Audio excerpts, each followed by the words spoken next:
Over the past 20 years, we have now almost impacted 6.7 million lives across public health, education, livelihood, and a leadership program that we have. We have now created a program where we want to take, this whole digital skilling to the rural India to reach out to almost 1 lakh panchayats, which will cover almost 60% of India's rural population through our program.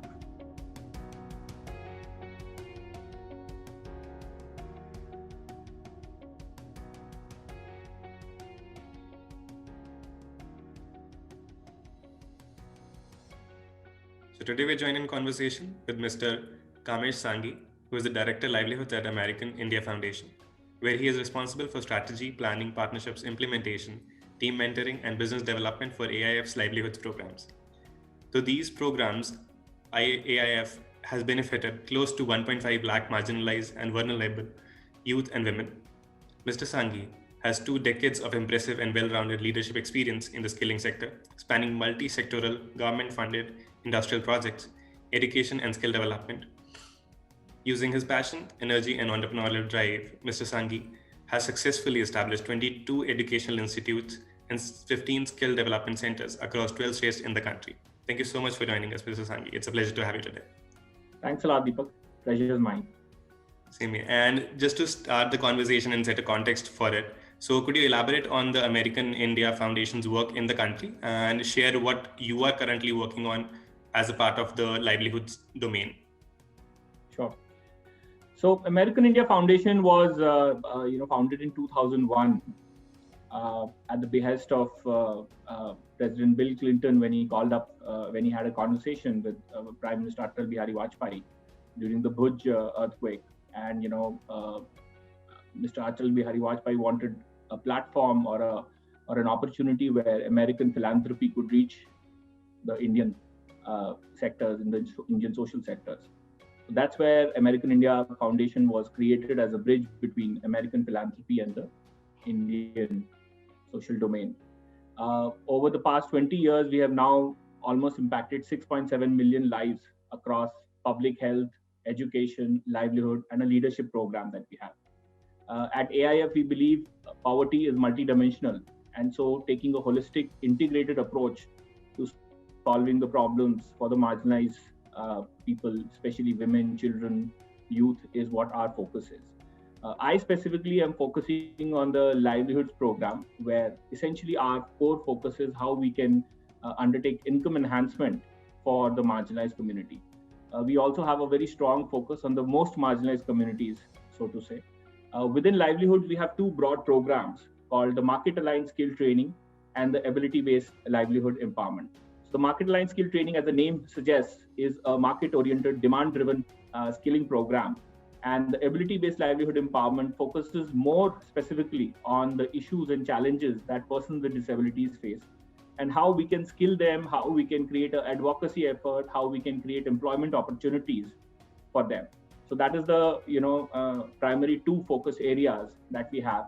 And post-COVID, of course, in livelihood, we have launched multiple programs because this COVID reality has completely shaken up the system and brought about many new things. And one of the most important communities that we are focusing on is the migrants who had to return back to their geographies, and many of them could not actually have any access to livelihoods. And as part of the migrants, we have in fact launched a program called Project Entrepreneur, which essentially focuses on rehabilitating the livelihoods of about 1 million street vendors across the country. Many of these street vendors, as you would know, have been migrants who came to the city for earning their livelihood.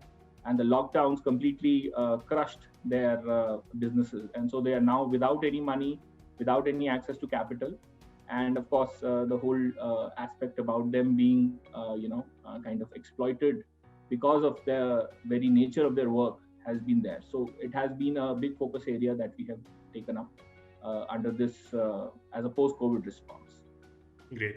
And you talked about these 2, I would say, communities, one being the migrant group and the other being the marginalized communities that you work with.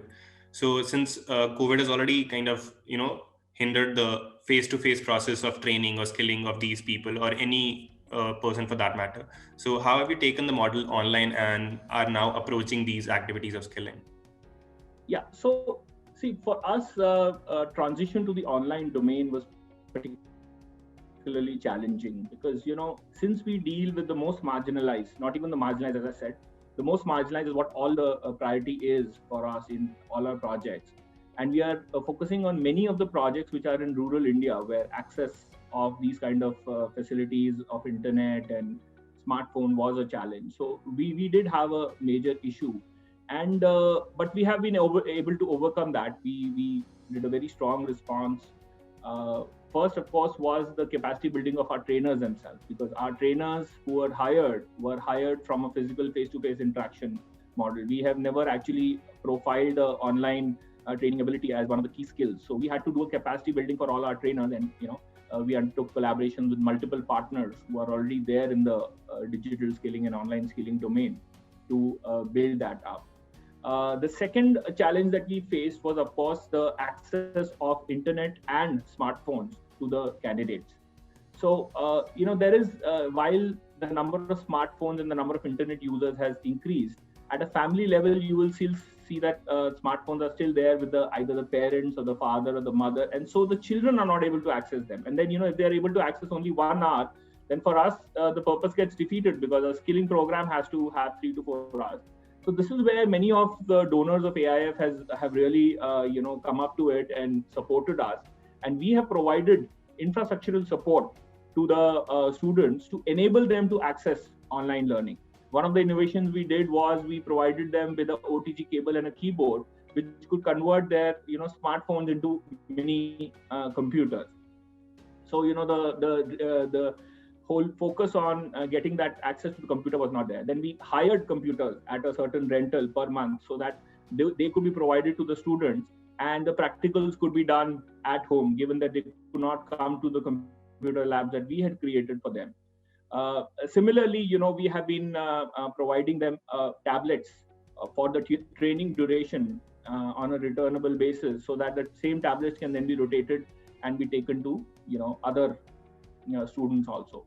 And of course, one of the most major things has been the collaborations that we've undertaken. For example, we did a collaboration with the National Skill Development Corporation for the eSkill India platform, so that the platform and the content that they already have can be utilized for us to deliver to the candidates. The fourth aspect is something where we are working on it, but I think it's a very important aspect, which is the whole aspect of developing vernacular content, because one of the problems that we face in the whole online skilling domain is most of the modules are in English. And many of the platforms you will see are international platforms where English and then even the accent is a little complicated for our students to absorb. So we are focusing on how we can develop that vernacular content, and at the same time take content that is already developed. One of the things we always believe is not doubling of effort. So that is one thing that we are doing. And the fifth is creating innovative hybrid models. We personally feel that purely an online model may not fully work out. We need to have some support and intervention of the physical trainer, some connect with the community, especially in the kind of audience that we are dealing with. Some connect with the community, some aspect of the vernacular, and some aspect of the online. And if we can create these hybrid models, I think we will be more successful in moving forward with the future plans. True. And so if we talk about these two aspects, one being the acceptability of these, nuanced, I would say, interventions that you just mentioned. So be it through mobiles or the gadgets that you're providing the students with. And the other being about the adaptability of these children to these sort of technologies. So how have you, I would say, been able to overcome these, and what challenges do you think still remain in terms of acceptability and adaptability of these technological changes? Right. So on the acceptability front, Deepak, you need to understand that skilling, training, education as a whole has a problem of acceptability. True. Right? We as school children never wanted to go to the school, right? We would want the school to cut down and most of our time becoming playtime. Okay. The acceptability is never for the training content, just the training content, but also for the goal. So the goal is very clearly income enhancement in all our programs. We just don't pick up program for the sake of skilling, right? Skilling is a medium for us to achieve that larger goal. When we do our selection, we are taking people who really are in need of a job and who really want to complete the program. Once that commitment and motivation is drawn into the system from day one, how the module is delivered doesn't matter, because sometimes there are practicals to be done, sometimes there is a theoretical delivery to be done. So that definitely is an aspect. In terms of overall acceptability and the convenience of transition, definitely one of the problems that came up was the additional cost burden of internet, for which we had to convince the candidates, because that's where a cash outlay has to happen. Most of the skilling programs do not have any fees. They are done free of cost, but this is a cash outlay that the students had to do. So, in some cases where we have felt the people are coming from really, really poor backgrounds, we have supported them financially for the internet allowance. We have counseled with their parents, and we have counseled with them and made them realize that, look, you were spending on transportation, now that cost is down. But you look at it this way, that after this 2-3 month of program and a few hundred rupees that you'll spend on internet, you'll actually end up with a very good job. So acceptability has been very good. Everyone knows that it's a COVID situation, and they would also not like to come to the center given the risks that are involved. There were transition problems, but we have been able to overcome. Like in our Hindi Shastra, it says Sankraman Kaal Yatna Dayak Hota Hai. That every transition period is a very painful period. So I think we've gone through that painful period. Now everybody has taken that as a standard pattern in our lives.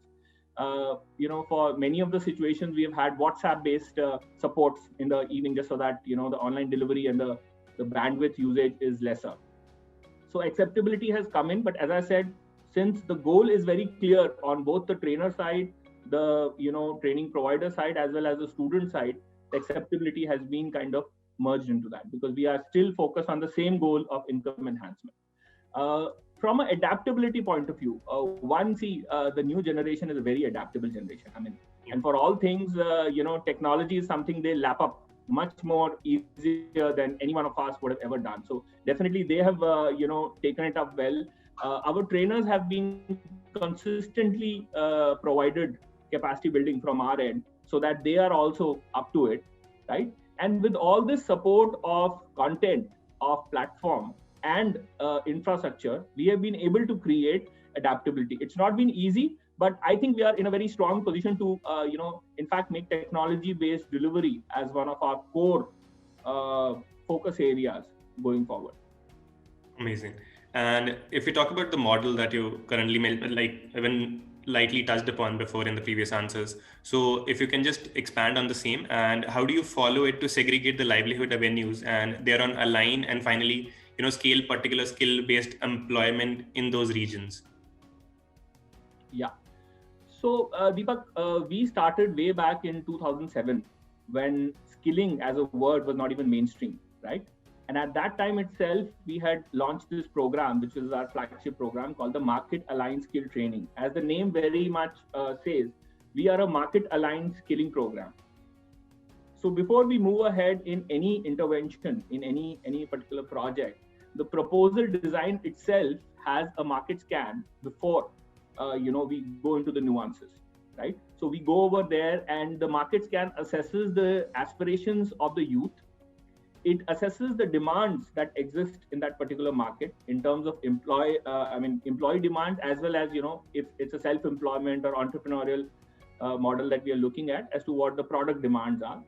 We look at the social and cultural context, and also the feasibility of implementation. So all these four bring together, create a design of a program that we finally then go ahead and start implementing, right? And all our projects have the basic premise of a social project, which is the 3 stages of modeling, scaling, and sustaining. So all our projects are designed with sustainability in mind. We always believe that the purpose of all these grants and purpose of all funding is to eliminate the need for it. So at the end of a project period of 2 years, 3 years, 5 years, we should be in a situation where self-sustainability happens, right? So having said that, the market scan is something that is undertaken where we, hire professionals, and in some cases agencies also, where the breadth and the depth is very high for getting a fair understanding of what's going on in the market. To give you an example, in Rewari, we did a certain innovation called a training cum production center, right? The reason for that was, in Rewari, people were allowed, women were our focus area, they were allowed to go for training but they were not allowed to go for jobs, even when the jobs were available. So we actually offered jobs where, 10,000, 8,000, 9,000, 15,000 per month was offered to the candidates, but their families did not allow. So we created a mini production center within the training center. Right now, quite interestingly, their families let those women go to that production center, which was housed within the training center. So then we would do the market linkage, get them the products, they would produce over there, and then get the livelihood for themselves, and their family was allowing. Having seen them earning, their families became much more open. And they also got the confidence that when we are able to supply to very good companies, to proper professional companies, why can't we do something of our own? And many of them have now become master trainers. They are creating small training centers of their own where they teach 5 to 6 women. Many of them have actually opened their own boutique, and many of them have now reached a stage where their family is saying, okay, now you can go and get the job done. So a market alignment is something which is very fundamental to all our projects, and that's how we undertake whatever we do. And that's great to hear that you're actually not just ending the initiative or the programs are just the part of empowering the people. You're just taking it a step ahead with creating sustainable models out of those. Absolutely. And that's why engagement with multiple stakeholders is something that we always undertake, including the government, state government. All these programs at the market scan stage itself, we kind of gel together, and we want to ensure we don't duplicate the efforts of existing NGOs or of the government, because then the whole funding will be put to a wasteful purpose. And that's where my next question also falls into. Okay. So, talking about these partnerships and these alignments that you create with these organizations, be it private, public, or even the NGOs, like you mentioned. So how does that become a part of your project, and eventually you're able to leverage all of these? And if you can probably share any instances where you were able to gauge any government partnership or an NGO specific partnership that helped you scale a project. So you see, originally AIF was created with the purpose of empowering grassroots NGOs, right? We have worked with almost 300 NGOs till date. I'm not sure if any other organization has, worked with that kind of breadth of NGOs, in 1 or 2 decades. So we have definitely worked, but now we are moving towards a self-implementation model, because, somewhere in the skilling ecosystem, there were a lot of challenges of monitoring and quality and, delivery and output. But having said that, engagement and collaboration is at the very heart of our projects. We, as a livelihood head, one of the things that I want to always tell my team is 2 things. One is be honest to the purpose. And here the purpose is not a project completion. The purpose is the benefit that we give to the end beneficiary, right? And the benefit is not skilling or training. Many people confuse that we are in a skilling program. The benefit is the income enhancement. And therefore, if it's not a sustainable income enhancement, it will not work. So even when we do a market assessment, we see whether a reasonable level of income can come at scale, and then only design the volume and the scale of the project. And that's where state governments become very, very important. At a central level, we are always looking at how we can get in new thoughts. With UNESCO, we launched the TVET report, the Technical and Vocational Education State of Education report this year. We are UNESCO's partner in that.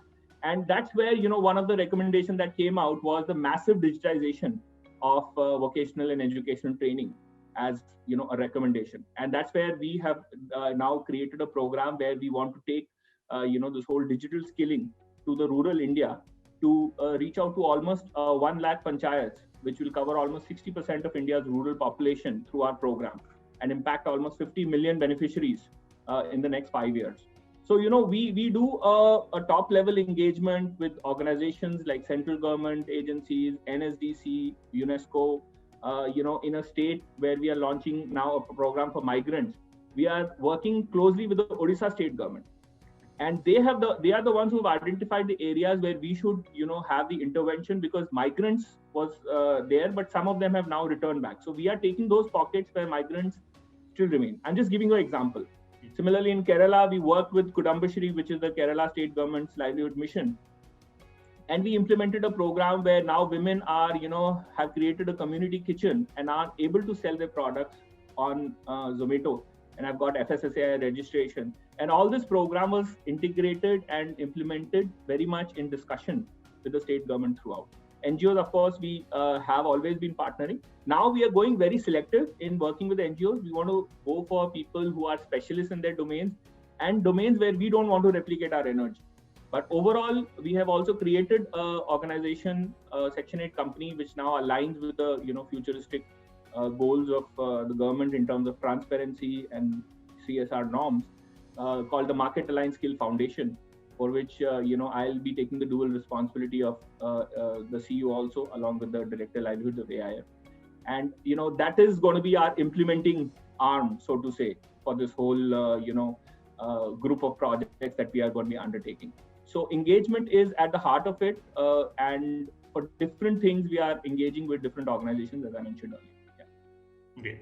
And coming to the close of the conversation, so are there any suggestions for, say, these NGOs or other organizations working in the similar space for how they can probably look at the problems or redesign the problems? And what are some of the future projects, like some of them you already mentioned, but any specific aspirational project that you are working on, and how do you look at touching more thematic areas in those?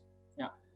See, I would say my suggestion to the NGOs will be the same suggestions I have to my team, right? Because now it's essentially the same work that is being done. So the first, of course, and the primary is honesty. I think that has been a massive problem in the past, few years in India in the skilling ecosystem, that honest work has not happened. Somewhere, there has been a need for policing by the government, and monitoring has becoming policing. So be honest, and be honest to the purpose of a clearly defined outcome.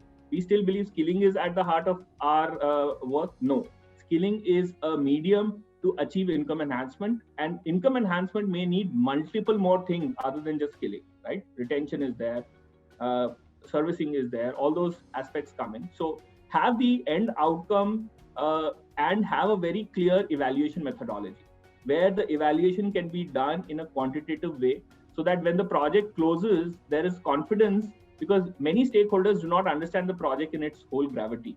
They can only see the numbers. So let's have that connect definitely done. As far as new initiatives are concerned, as I said, we've already gone ahead with this whole new implementation model, where AIF will be doing all the implementation in-house through its implementing arm. I told you about Project Entrepreneur, which is a massive project where we are looking at impacting 1 million street vendors and dovetailing with the Government of India's scheme of PM Swanidhi. We are also now creating a narrative for persons with disability, and we want to create an e-marketplace which kind of brings together all the corporates and persons with disability onto one platform and give them an online access to jobs.